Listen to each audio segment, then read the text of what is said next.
teacher, the importance to have the text is even more vital because that's the only thing that you can then steer by. It's called the Dhamma Vinaya, which is the ethical code, the precepting of oneself, and then the text that provide a compass. So we go on and we pick up now where he's talking about different kinds of awakening. In this one he's talking about what he calls the second kind of shallow awakening, yet it's direct. And it's one that's a little more gradual. It takes a little longer. And he says because it's that way, when various states come up, we have a tendency to playing around with them, getting caught up in them, not breaking through. And he says there's these lingering habits. Are we okay here? Yeah. The lingering habits. We'll go into this a little more tonight. These are actually both what they say, they're lingering habits, but this isn't just talking about, your bad habits, not brushing your teeth, or paying back your debts, or forgetting things. This is talking about something very deeply psycho-spiritual, a kind of pattern in the deepest layers of consciousness that we're only partially and sometimes not at all aware of, but are the driving mechanism for our behaviors, and especially behaviors that lead us away from enlightenment, our own enlightenment and awakening. So these are what these call these lingering habits, and they need to be cleansed. So he said you have to apply the essentials of awakening. We chose this translation as sort of the essentials of awakening are in fact the guidelines, the discerning techniques that the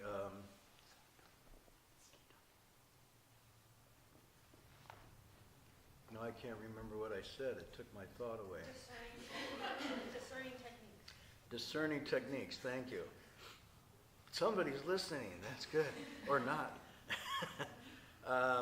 These discerning techniques that then guide and keep the cultivation centered on the right path and allow for you to correct, self-correct as you're moving along.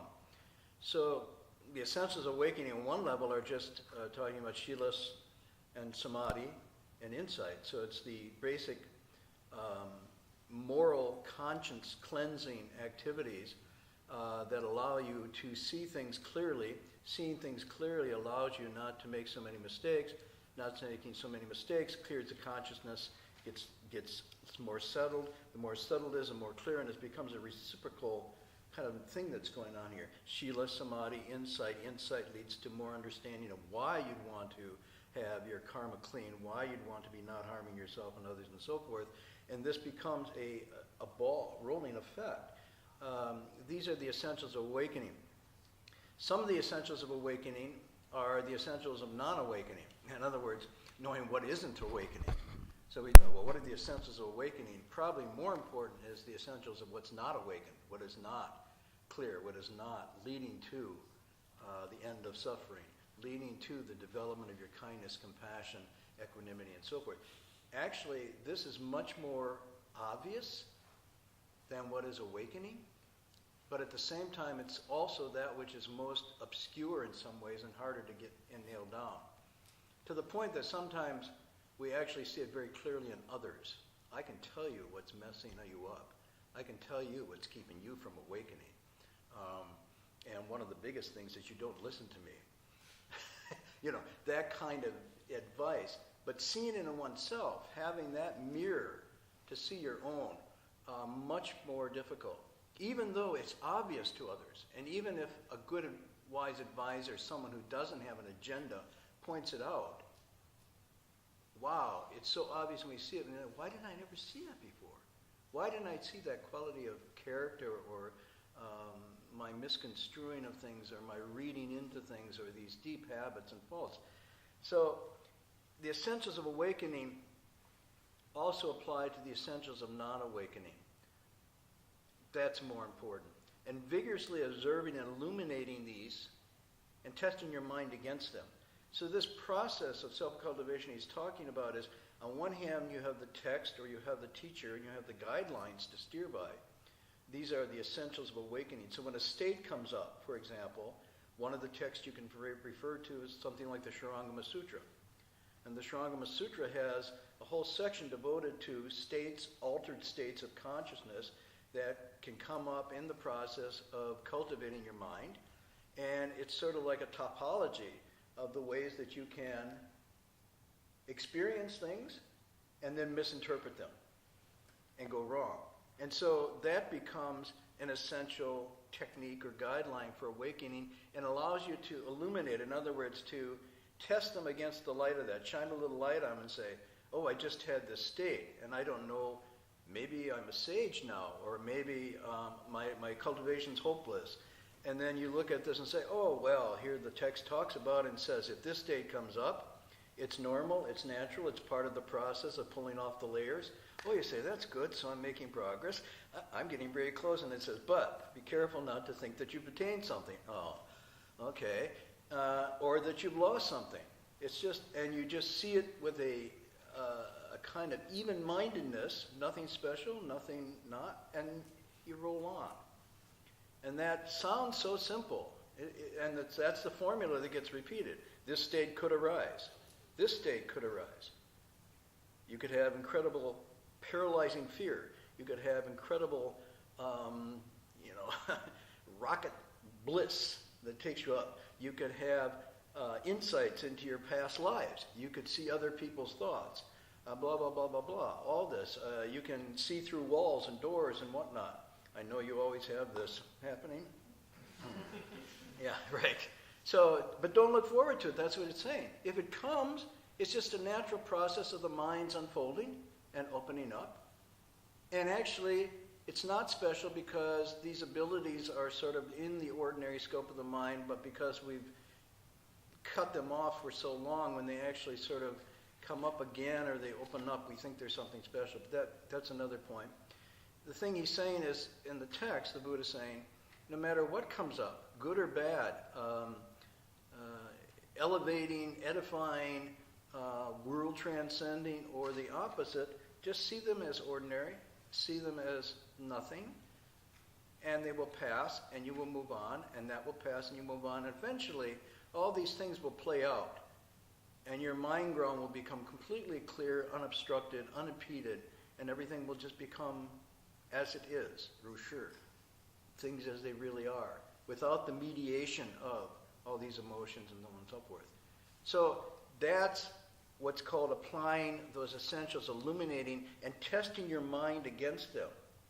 So there's a kind of interesting vigor or vigilance you have to have when you meditate. You can't just zone out.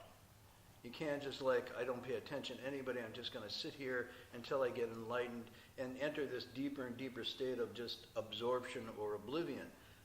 You need to, at one time, be mindful, bringing your attention back, and at the same time, there has to be this discerning overmind, if you will, I don't know what else to call it, that's aware that you're being aware in certain ways. So you're watching your mind while you're still in your mind. This sounds almost impossible, but it's not.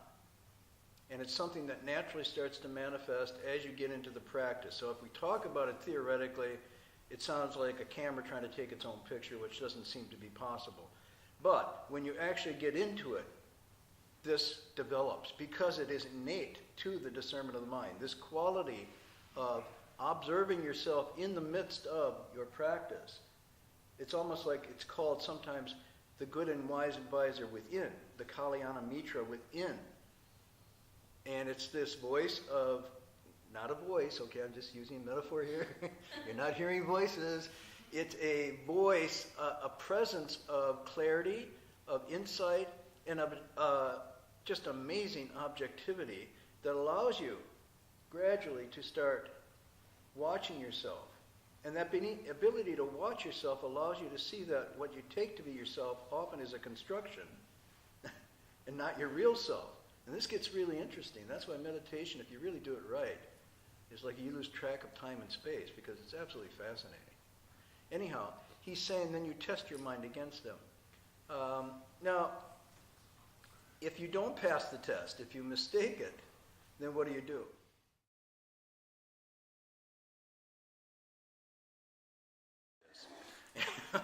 You know, if you don't have what it takes on the first shot, forget it. It takes 200 lifetimes to get back. No, I'm just... My teacher had an expression, used a verse for this, and it's 4 lines. He says, everything is a test. So here it has to... Everything's a test to see what you will do, how you will fare in discernment. Mistaking what's before your eyes, you'll have to start anew. So there's this kind of gentle criticism that's in that verse. One is the criticism of everything's a test to see what you would do. You're not always going to pass. You might mistake what's before your eyes. You might fail the test. But then there's this inclusive, gentle tone. Start over. Try again. So what this means is what we call error and mistake is really not descriptive so much as judgmental. And we should not then at that point get harsh on ourselves. Oh God, I didn't see it clearly. You go into this kind of morose, melancholy, and that becomes an attachment. That becomes one of the major impediments because it's a destructive doubt and a wallowing in your inadequacy, your inferiority. And it's the same, it's just a different side of the same thing called arrogance. So inferiority, superiority, these are just different manifestations. Both will get you stuck. So you mistake what's before your eyes, you recognize it, and you start over again. Very similar to healthy, normal kids when they're learning to ride a bike. Okay, I watched my sister ride the bike. I figured if she can do it, I can do it. I still feel that way about most of the things, but anything she can do, I can do it, maybe even a little better. And not leaving out the fact that she was much more coordinated, she was a dancer, and she was 4 years older. Didn't matter to me. And so I hopped on the bike, pedaled a couple times, and fell over, scraped my knee, started crying, she started laughing, blah, blah, blah, he went on. And that made me more determined to ride, and so I got myself back up on the bike and did it again, and again, and again. I didn't go, oh, woe is me, I'm a boy, I can't ride a bike, it's not in my genes, God did not ordain it, blah, you just get up, and eventually you ride. So it's that attitude you have in cultivation. A mistake is just a feedback of whether they're stepping or not correctly. So cultivation, in Chinese, xiuxing, means to correct your steps, to correct your walking. So you restore balance. You keep finding the balance. You're off a little bit, you bring it back. You're off the other way, you reduce, and so on and so forth, until you get this equilibrium, this dynamic balance of movement and thought and feeling and insight and so forth. And there's always adjustment. Just when you think you got it, something will come up to test it, to move it, to shove it, da-da-da. And you keep doing it. And you don't allow yourself to have the arrogance of saying, I'm beyond mistakes. Because this will be no possibility of growth. Nor to have the inferiority sensibility that this just proves I can't do it, I'm worthless, there's no point in trying. So you don't fall into any of those extremes. You're just very buoyant and childlike. Oh, I'll try again. I'll try again. And eventually, that's how progress comes about. And this means keeping your mind unattached, but aware. Unattached, but aware. There's a kind of interesting thing going on here. You're engaged, but you're not grasping and attaching either to success or failure or anything like that. Okay. And then he goes on to say, for every state that you dissolve and untangle, and again, what you're seeing here with these slashes and parentheses and so forth is our first gloss at this translation. It isn't final. We're just working on this the night before class, coming up with this, and we either feel that there's a number of English words or expressions that might get at this, one Chinese character, or we have a kind of friendly collegial debate among ourselves, which is, no, you're wrong, it means this. But so we put down everything and then we come back and parse it out later when the mind's calm and we have gone through it a little more. So it says, dissolve and untangle depends on what you prefer. Dissolve has to do with the metaphor.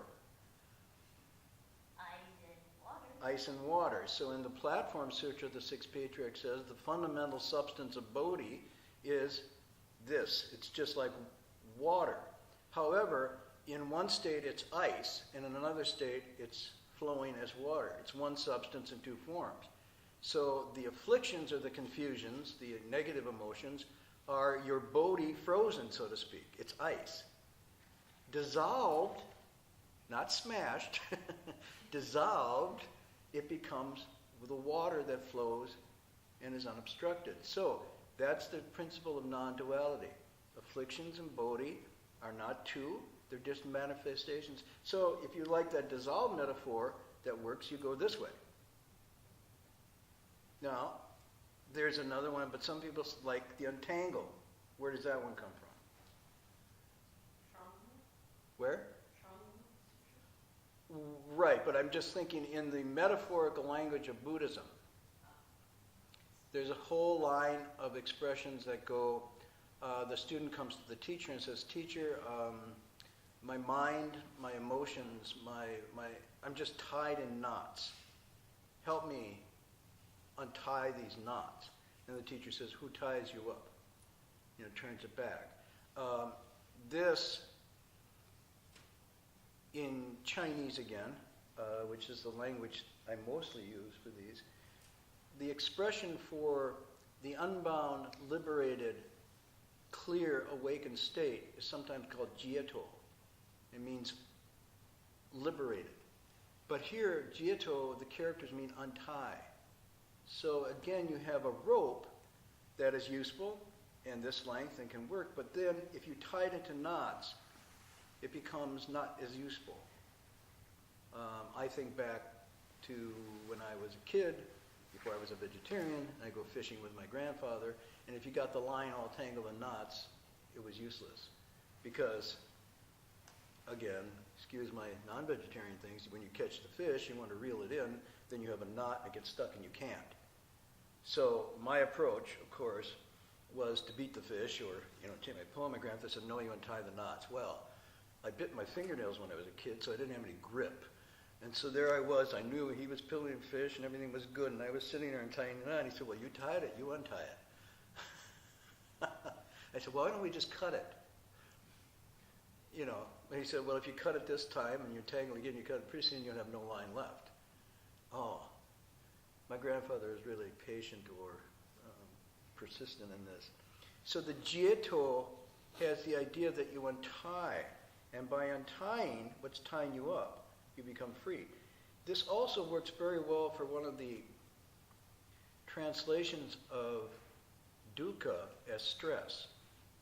Because stress then is the tying up of your mind, your body, your emotions, even your breath and your neurotransmitters, your circulation. Stress manifests as a constriction and tying up of all levels of the human body. So the untying is the releasing of that energy, the releasing, and it flows again. So ice, water, tie, untie, it all works well.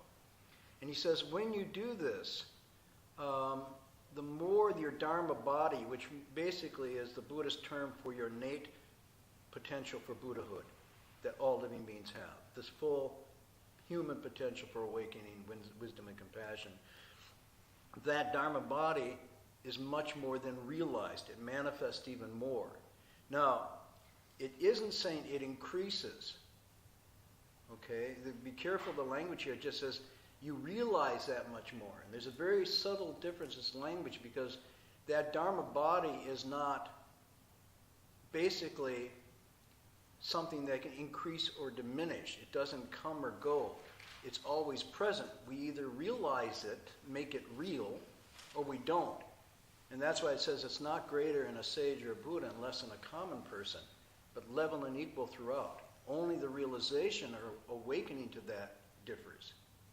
So that's why, and this becomes very important because the passage now tonight is going to go on to talk about, so don't seek outside for this, because that would imply, therefore, the idea that you don't have it whole and complete, that you're lacking and thus have to search outside, which then becomes another source for making mistakes. So the text here says, realize the intrinsic Dharma body. For every delusion you let go of, that much more intrinsic wisdom shines through, as if polishing glass. Another metaphor that's used. If you polish the glass, the light can shine through. If the glass is covered in murky, the light may be there with the same intensity, but it doesn't shine through because of the covering, the film, and whatnot. So again, these are all metaphorical words that convey a sense that our full human potential is in some ways either tied up, a little bit frozen, constricted, or covered over, shrouded. And so all the language then in this teaching is to let go, release your hold, let the purity manifest by itself, get rid of the covering.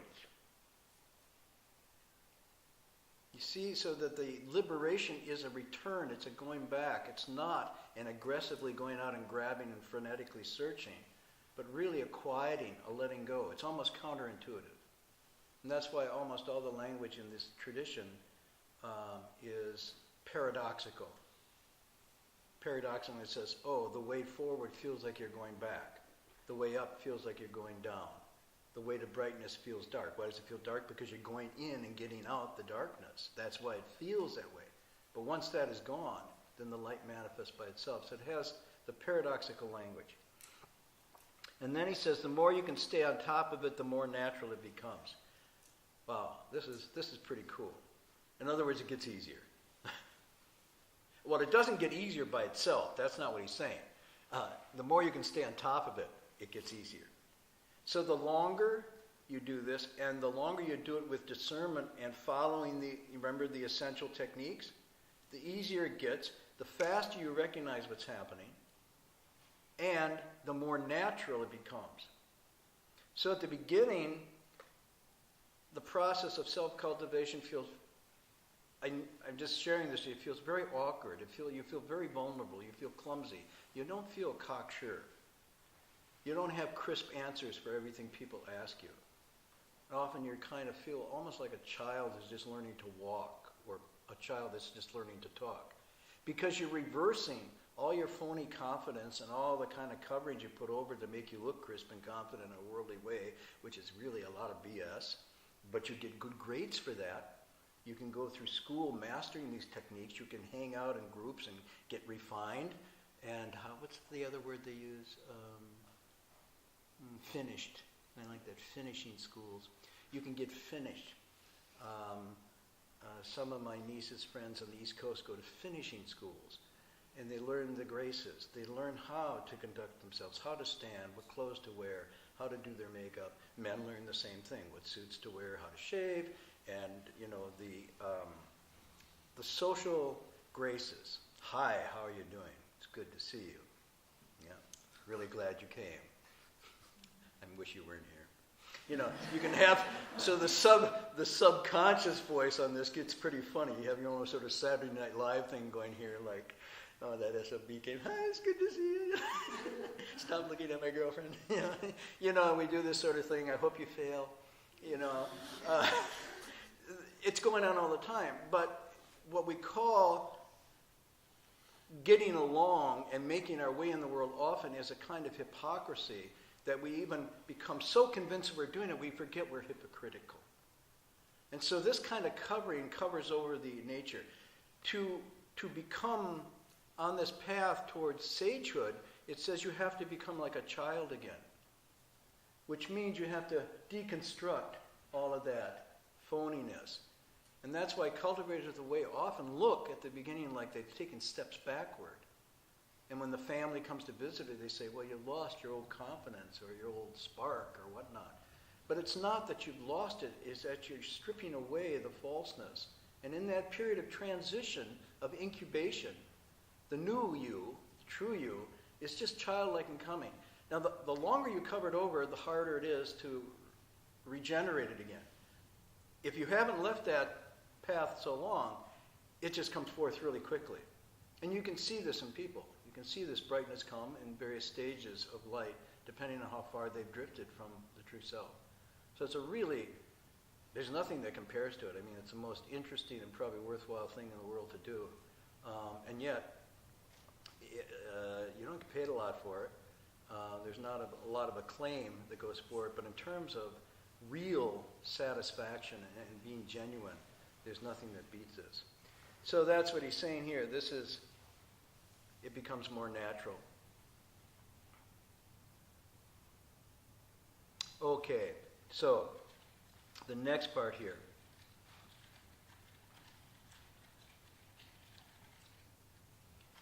Cultivators who possess sharp faculties, confidence, faith. We prefer confidence over faith. Faith often in the Western sense is you believe in something outside. Confidence is a sense of conviction, of sureness in your own capacities and abilities or in what you're doing. But confidence is closer to the meaning here than a faith expecting deliverance. This confidence is, I am confident that I am doing myself something that merits, and so forth. Courage, vigor, and a willingness to practice hard, or a willingness to apply these methods, can easily remove, now we have two kinds of hindrances that are being talked about here. Superficial hindrances, we've translated it, and deeper impediments. Now the deeper ones, however, more difficult to dispel, and then he says, let me illustrate this sickness. So what he's talking about is a kind of,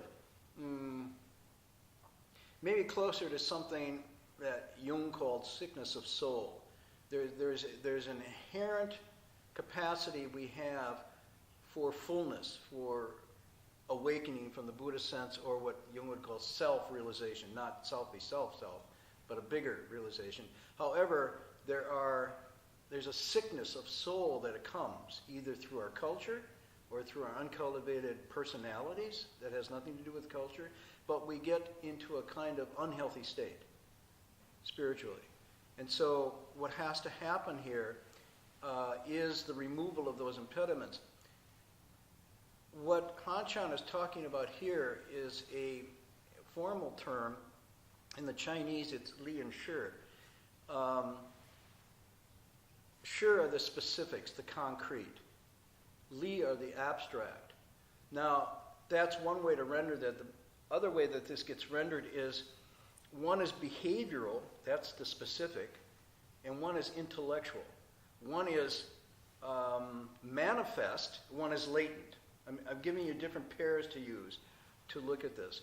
One is affective, one is cognitive. Okay? So there's different ways that we can look at this. So to illustrate, what he's saying is, when you begin to cultivate, the superficial ones are fairly easy to get rid of. By this he's talking about, let's say,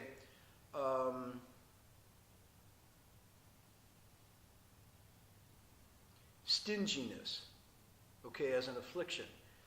You can see it, you can work with it, you can counteract it by practicing some generosity, by doing things pro bono, and you can work with that. A kind of dissoluteness, a kind of just a moral abandon, you can get a handle on by taking precepts and holding the precepts and disciplining yourself that way. I'm not going to take life. I'm going to be more mindful. I'm not going to take things that don't belong to me. And you move that along, not only what doesn't belong to me, I won't take more than I need. This is another form of that second precept of not stealing. So you reduce your share and you live in a sustainable way rather than constantly acquiring. Oh, that's an interesting. So you move along those lines and you rectify yourself in this way, and so forth. Your mind scattered, you can actually start to do mindfulness exercise and practice and get a handle on that. Your anger and temper.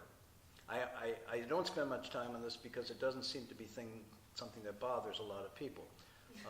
Nobody seems to have tempers. It's hard to find people losing their temper. But nonetheless, we'll talk about it because it's in the text. So if you have, irritation, and temper, by the way, can be defined as mild irritation, kind of like to full-blown temper tantrum and rage, where you turn purple and throw things and smash things. kick people, say things you regret. You didn't say earlier. No, you regret you said them, okay? And it's already gone. It's already out. And then it's followed by, oh, I'm so sorry. But there's no change. And it just comes up again. It comes up again. You can get a handle on that. You can use behavioral techniques to get a handle on that. Shaping behavior so you recognize a little bit before it comes. I notice when I start putting this from my lip, and I notice when I feel the flush in my face, that what follows usually is going to be, so you kind of, do that stuff. You can do that. These are the superficial impediments, and there's a problem here. One, you can get them under control. However, if you do not really transform them, all you're doing is sort of suppressing them. You're controlling them behaviorally, you're controlling them effectively, but not at the deep level. So they're not really steady and solid. Moreover, the roots of these are where you need to go, and that's what's called the deeper impediments.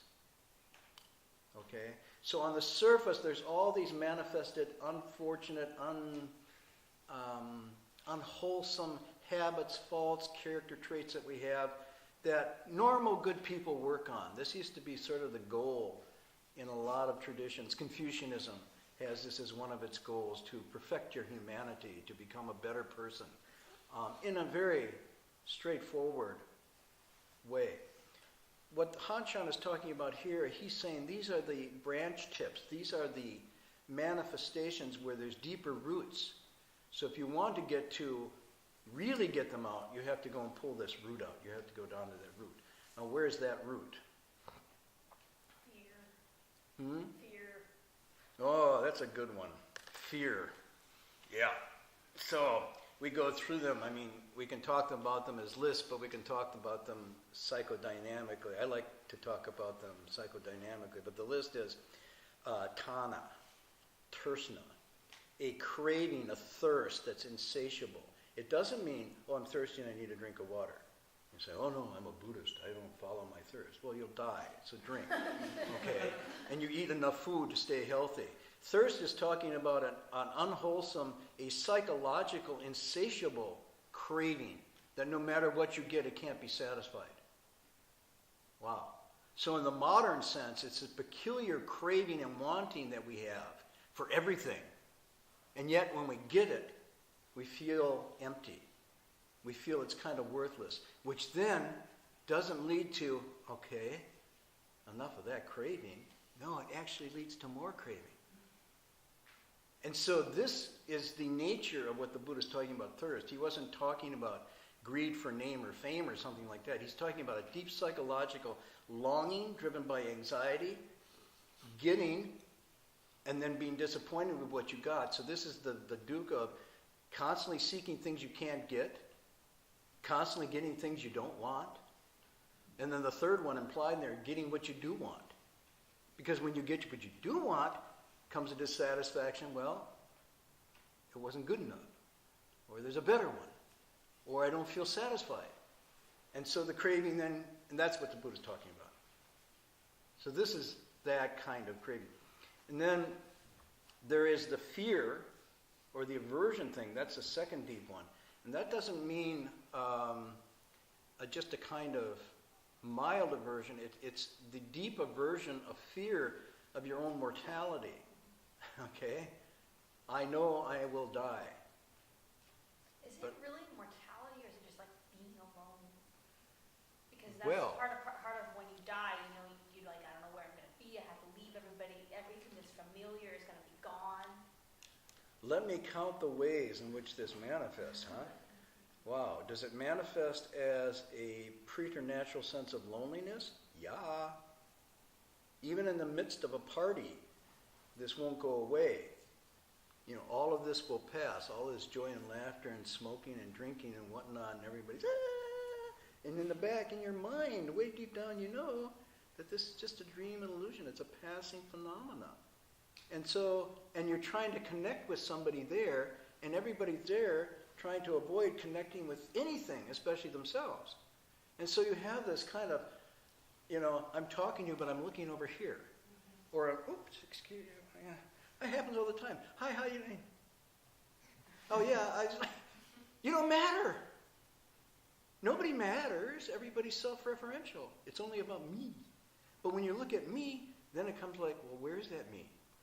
You see, then the mortality thing comes up, and you think, well, if I'm born and afraid in a world I never made, and I'm born to only die and I'll pass away, what of me goes beyond that last breath? Whoa, don't want to go there. So we busy ourselves. We network, we constantly just tie in. I'm connected. I'm tweeting, I'm Facebooking, I'm texting. There's no moment I'm alone. And yet there's no moment anybody cares about me. Because it's all so distributed and impersonal, and it doesn't really matter. I've got 100 now that pay attention to me. Do I know any of them? Not really. And so this kind of frenetic thing gets going. So it manifests, yes, as a loneliness, and the loneliness then feeds the longing, and the longing goes to feed it with things that can't satisfy, which then increases the loneliness, because the more you get, the more you don't feel like. It's intrinsic. It's always conditional, and it's not really reliable. So this is the deeper roots the Buddha is talking about. He talks about this thirst, this craving, this fear. And then the deep one is this profound sense, I don't understand stuff. I don't get it. Okay? This is the confusion. And it's not talking about I'm confused about which way to go, or I'm confused about even right or wrong. It's talking about fundamentally, nothing makes sense to me. It doesn't make sense. I can't figure it out. I don't have a compass to steer by. I'm fundamentally very unclear and muddled. And most of my life is sort of driven by impulses and reactions to things, but it's not really steadied or wise or judicious or thought out. I'm just sort of flowing around on this water that's sweeping me away, and I don't know what direction it's going, and I don't know where it's going to end up. That's that deep woming. And woming literally means without light. So the natural light, let's get into it. The natural light you would see by is being wasted by all this outflowing. And so you can't see, and the more you frantically you go and search and grab and seek, the more you disperse your light, and the less clearly you see, and it becomes blah, blah, blah, blah. Then comes, let's see, this is a good one, hubris, arrogance, pride. So this then becomes a deep seed of impediments. Because on one hand, you have all this anxiety and whatnot, and on the other hand, you cover it over then with a sense of pride, arrogance, self-centeredness, and it becomes an incredibly narcissistic solipsism. There's only me. I am the measure of all things. I live in relationships because these are all satellites around me. No, people, you say nobody thinks that. Yes, people do think that way. 99.9% of the way we live our lives is me-centered. Now, we give. He said, no, I give. I make donations. I call people and ask how they are. Why? Well, then they'll call and ask how I am, and they'll think I'm really cool, and of course, this reaffirms me again. So how much of it is really just intrinsic? Not a lot. Every once in a while, you see an act that's intrinsic for something or something, altruistic in the ultimate sense. But for the most part, not only are we me-centered, unfortunately, the way our society is constructed, it reinforces the me-centered. The economic thrust of our is driven by me-centeredness. So we like to think, my first experience with that, I had no idea I was me-centered. I was so me-centered, I had no idea I was me-centered. In my orbit, there was just me, the chosen one, these pets called my sisters that my parents had adopted, and then my servants and worshipers, my parents. And that was the world as far as I was concerned. I cried, they fed me. I was unhappy, they gave me things. I wanted, and then a big mistake happened. I went to school. And this was called kindergarten. And when I arrived at kindergarten, there was a bunch of other me's there. And the teacher didn't always pay attention to me. Moreover, when I went to get the tricycle at recess, some other me got it and didn't realize it belonged to me. Hence, some squabbles came to settle this for once. But that was the first radical encounter I had with life is suffering. Because the me-centeredness got challenged. And it's been downhill ever since. Nonetheless, though it's downhill, we still in our little narrative movie we're running is, I will triumph. Someday they will recognize me. So we think that when we die, it's all over. That's how we think, because it's me-centered. And we think when we came in, it all began. Now, we know there's something called history, and we know there's something that goes on afterwards, but it's like it's irrelevant to me consciousness. So this is hubris. And then finally, the last one the Buddha talked about, the deeper one, is doubt. But this isn't talking about the healthy doubt that you're supposed to cultivate in this process where it says, small doubt, small awakening. Big doubt, big awakening. No doubt, no awakening. This is the cultivated doubt about me. Huh? Yes, there is an actual technique you use to deconstruct me. Whoa. And by deconstructing me, you actually get to the wisdom. That being said, this doubt is skepticism. It's a kind of nihilistic disbelief that anything wholesome, true, good is possible. And so you constantly pick at and deconstruct everything. You have this hermeneutic of incredible suspicion that you're using for everything. Relationships, the world getting better, doing anything for the good. Even your own sense that you could do anything. You kind of like always this voice saying, no, you can't, it's not worth it, why bother trying, still I didn't got Pollyanna, blah, blah, blah, blah, blah.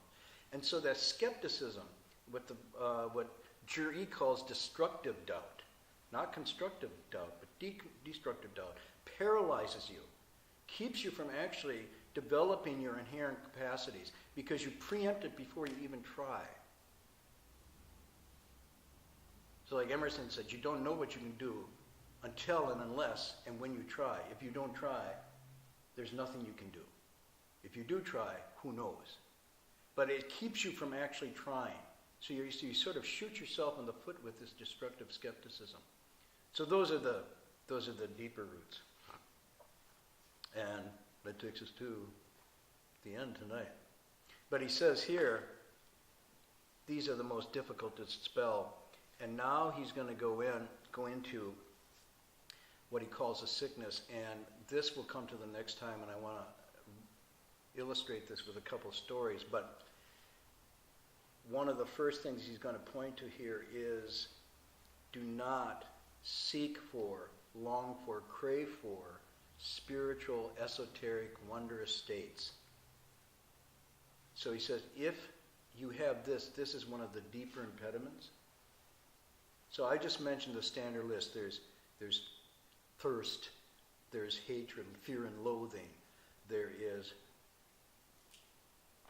that wombing, that basic ignorance, there's a pride, and then there's the doubt. But this one he's talking about specifically for people on the spiritual path is the wanting, the craving for spiritual powers, spiritual miraculous states and whatnot. This deep root, he said, is a deep impediment, and yet it's the hardest one sometimes to root out. It's the hardest one to root out.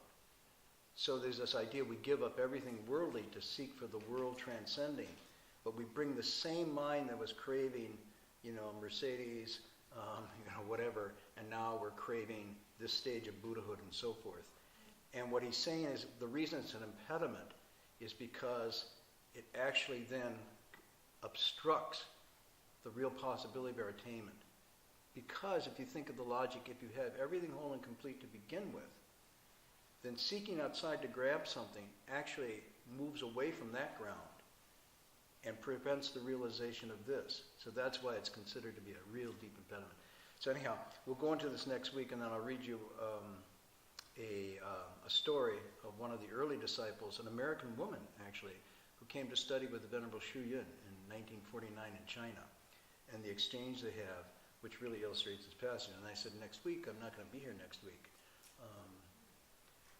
I'm going. On the World Web. No, I'm going to Taiwan. But there'll still be a class. We'll meet again. We'll sit for 45 minutes. And then I like Locke's idea. Locke, are you here? Yeah. What's your idea? Make it a movie night. So, enough of this heavy doom and gloom with me. You get a movie next week. What's the movie?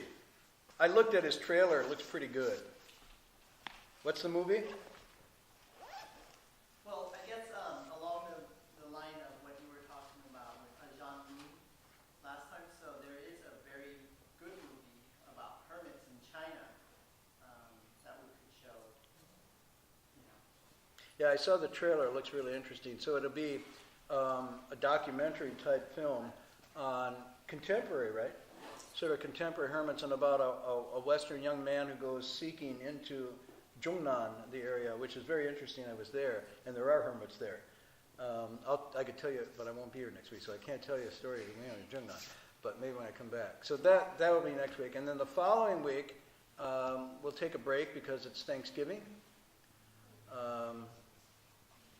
You could meet, I suppose, if you wanted to. There'd be no reason not to come and sit that night, but it would just be a quiet night of sitting. And then the following Friday, all things being equal and the plane doesn't drop into the ocean, my grandfather same grandfather would never fly on a plane because he said, "You see this watch?" I said, "Yeah." He says, "It's not running, right?" I said, "Right." He said, "That was made by the same people that make airplanes." And I never understood why. Yeah, I never understood why you take out flight insurance. I mean, it's like, does that guarantee you won't fall? No. It should mean somebody else will get money if you do. Well, okay. But it doesn't reassure you, I've got flight insurance. So anyhow, if I come back from Taiwan, then we'll meet the Friday afterwards and continue with this text and go into this, and then I'll have that story about this woman, this American. Okay? Good. Any announcements? Well, what's happening? We're still planning to have roundtable the week of Thanksgiving. We just had it this week, so 2 weeks from now is Thanksgiving. So if people are interested in coming for roundtable, you're welcome to join. That's going to be November 28th. Yep. And the Friday after Thanksgiving, no problem with people coming to do sitting meditation. Yeah, if you would like to do that, that's. How many people would like to come and repent of all the stuffing you did on on Friday for after? Yeah. So we'll just have an open period of sitting here. Locke, if you want to do something else, you have another movie. You have another movie you want to run? Diet for a New America. What's that? Diet for a New America. Diet for a New America? I don't know. Oh, okay. Something pro-vegetarian. Right, we'd have to have a movie here though. Oh, I see. So. But anyway, it's about all the choking and all the animal product foods. Right after Thanksgiving. That sounds like a winner. Right before Thanksgiving. Had a turkey, don't kill it. There's what we're trying to do is I've been interested in collecting Buddhist films, Buddhist cinematography, and there's some new stuff coming out, but I don't have anything I think about it. There's something I could share. Just like doing time doing Vipassana. Any of you seen that, doing time doing Vipassana? How many people haven't? Raise your hands. Doing time doing Vipassana. Okay, so this is an interesting document, relatively new, of the use of Vipassana meditation in the prisons of India. And so that's why it's called Doing Time, Doing Vipassana. And, right, but this is a documentary film about this really incredible woman who got to be director of the prison system. To me, she looks like Joan Baez on speed. But, I mean, because she's really energetic and she has that really good energy. And she decides to go in and stop all this punitive stuff, and she goes into one of the worst prisons of Bihar, where it's just brutal. And she introduces Vipassana meditation, and the guards all have to do it as well. It's not just the patients, so everybody has to do it. And then she sponsors the biggest Vipassana retreat ever in this prison for 10 days. Quite an undertaking, and the documentary takes you through it. The most remarkable is the transformation at the end of some of these really hard-nosed criminals, including, tears, and embracing their jailers. Now, those of you who know India, embracing, first of all, is really tricky. But embrace across caste is really. And this breaks down on the basis of this prison meditation experience they have. Since then, this has inspired a number of attempts in Canada and the United States to introduce it into the American prison system. So there's another one. I have a copy of that that we could show to that night. So there's stuff out there. What is that called again? Called Doing Time, Doing Vipassana. Yeah. Okay, so we're going to do the transference in English. So come the Friday after Thanksgiving. And then the following Friday, the first week of December, we'll be back with regular class.